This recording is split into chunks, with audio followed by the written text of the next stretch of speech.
هذه كرواسون. حبتين بيض. 3 ملاعق كبيرة قشطة.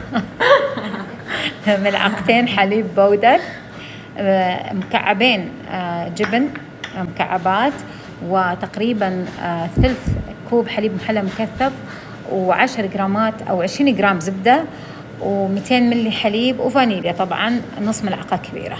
بس يلا شو هيا فلنبدأ العمل. يلا شو راح نسوي تالا؟ الحليب نحط كل الأشياء في الخلاط. يلا أيوة كيف تشي. يلا نكمل باقي المكونات. أيوة، والبيض شوي شوي. ونقرب لك الأشياء. شطورة. نرفع في خيطة نازلة. أيوة شليتها.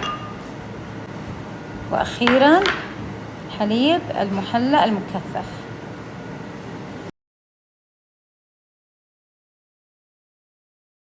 يعني الحين نصفيه بالمصفاة. أيوة. شو راح تسوي تالا؟ يا سلام سلم. وبعدها شو نسوي؟ ندخله الفرن. صراحة تالا بودنج الكرواسون مالك شكله خرافي خنفراشي. يلا الحين شو بتسوي فيه؟ سكر البودر.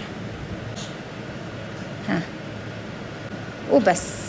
تحطي عليها حبة فراولة، شو رايك؟ هاي حبة الفراولة بالوسط وخلصنا. ودمتم سالمين.